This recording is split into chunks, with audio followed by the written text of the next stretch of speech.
Red Faction is a first-person shooter released on the PlayStation 2 in May of 2001. The game was well received and was quite possibly the best home console FPS upon release. The opening cutscene explains how the main protagonist, Parker, left Earth to go work in the Martian mines, hoping to clear his head and gain some life experience. However, working in the Martian mines is not what it seems. Working conditions at Ultor are awful, borderline slavery, and worse yet, miners are dying of a strange sickness dubbed the Plague. Red Faction begins at the start of a revolution. As your work shift comes to an end, we see a miner stand up to a guard rather than take the abuse. A scuffle ensues, a baton is dropped, and the adventure begins. After beating a few guards and obtaining some new firepower, things start to feel like a typical shooter. Your right analog stick aims while the left analog stick is used for player movement. It feels modern enough, an FPS veteran should be right at home.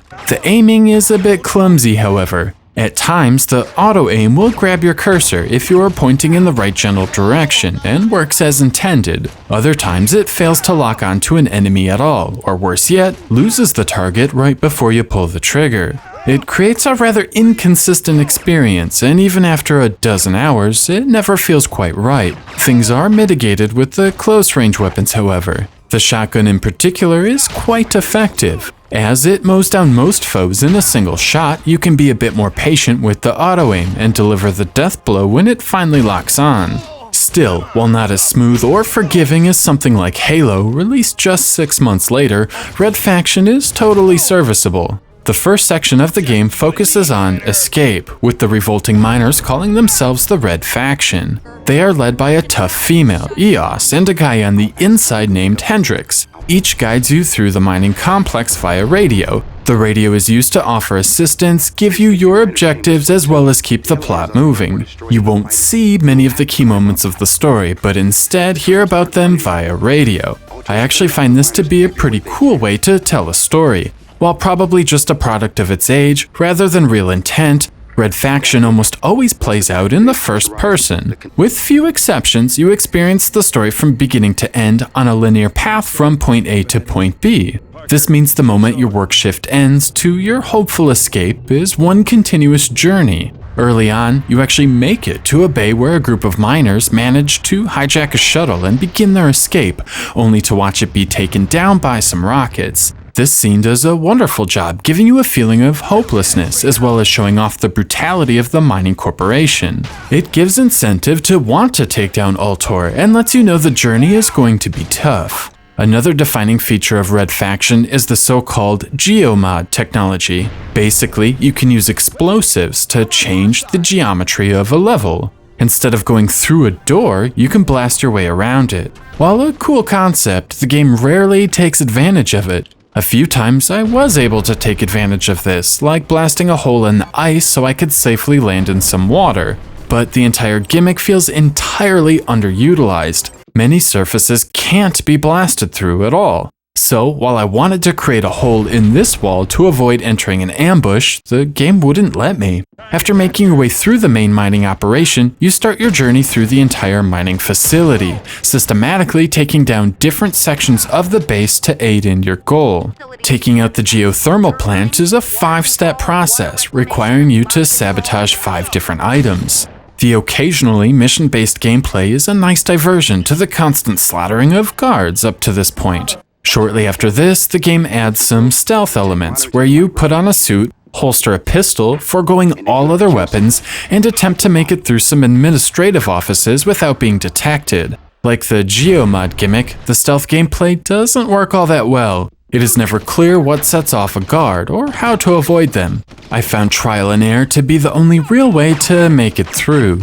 Unlike contemporary games, Red Faction has a manual save feature. You can save at any given point and load the checkpoint whenever you'd like. However, if you forget to save and find yourself dead, you are going to be repeating large sections of the game over again. This also means when you die, you have to sit through a lengthy load screen before getting back into the action. Towards the game's conclusion, things get ridiculously hard, and you'll often be staring at a load screen more often than actually engaging in combat. After sneaking your way through administration, an escort mission is presented where this guy tags along and you have to make sure he doesn't die. He has information about the mysterious plague that has been wiping out the miners. If he dies, you lose, but of course you can reload your last save. Thankfully, when another stealth section presents itself, you can choose not to put on the disguise and instead keep all of your weapons and play the game traditionally. I appreciated the ability to choose and promptly ignored the lab coat and continued to fight for freedom the violent way. After making your way through the pristine office complexes, you begin to make your way through the different medical facilities. Here, information on the mysterious plague is slowly revealed. It seems in addition to mining, Altor has invested a huge amount of resources into medical experiments, led by a man named Capek. While the first act of Red Faction focused on the actual mines, this second act takes a real science fiction twist. Enemies change from simple guards to full-on science experiments. There are mutant fish, strange cat lizards, and of course, victims of the plague. Even cooler are these giant worms. The entire second act is easily the highlight of the game. The difficulty curve throughout the entire adventure is just right, and I feel like the few hours tracking down K-Pack and learning all about all of the strange medical experiments are the best parts of the story and the action.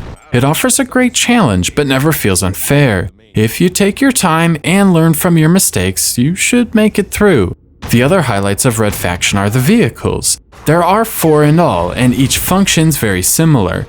There is a flying vehicle, a submarine, a jeep, and a tank. Each offers varying degrees of firepower and does a nice job breaking up the action. While the jeep has no offensive power, it is satisfying to run over guards and listen to them scream.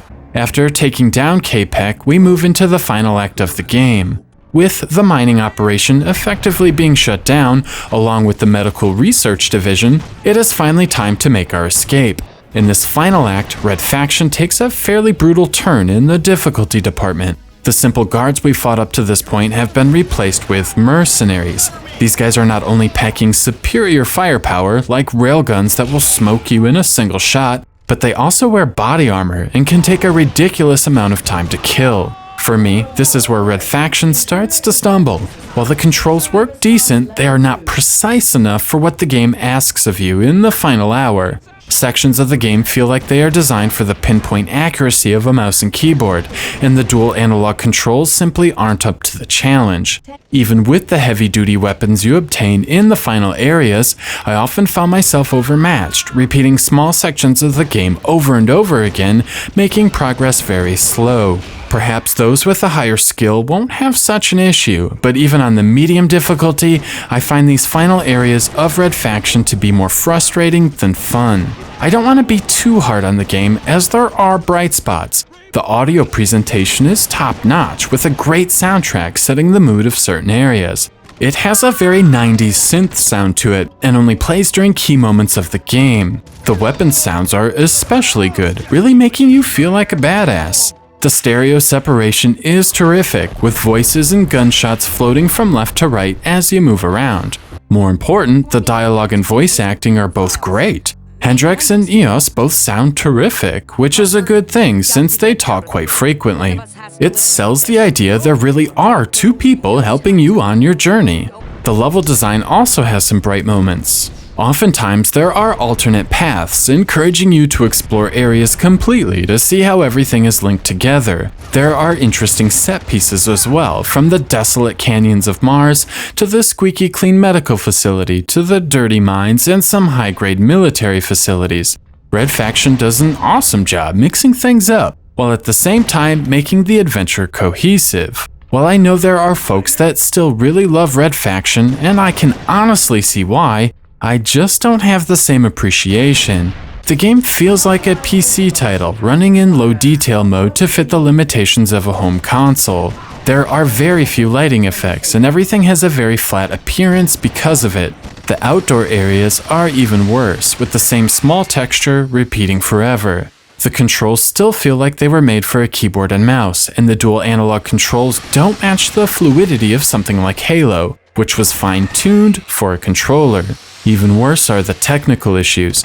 A couple of times, events would not trigger for me. After wiping out all of the enemies in this area while in a flying vehicle, nothing happened. After reloading a save and trying again, the next event immediately triggered after taking down the final foe. In another area, you are supposed to lure this giant robot into an incinerator. Using the same exact save file, sometimes the robot would follow me to his doom, and other times he would stay back in a tunnel, refusing to let the game progress. I also got stuck more often than I'd like. Here, my submarine is stuck between a fish and the cave wall. In another area, I'm glitched in the water and can't get out. Stuff like this really bugs me and sucks me out of the entire experience. There are gameplay issues as well. Oftentimes, my bullets simply wouldn't register damage. 8 shotgun shells should take down any human enemy in the game, yet sometimes they don't seem to take damage at all. Again, a very frustrating experience. Overall, Red Faction is a good game. I just feel it hasn't aged the best. The graphics look dated, the gameplay is occasionally glitchy, and the controller uses a modern scheme, but doesn't feel fluid. Thankfully, the story is interesting, and roaming around Mars can be a lot of fun. Even better, the music and voice acting is still really solid. If you're into early 2000 first-person shooters, you'll probably enjoy Red Faction. If not, this isn't going to change your mind. 3 out of 5.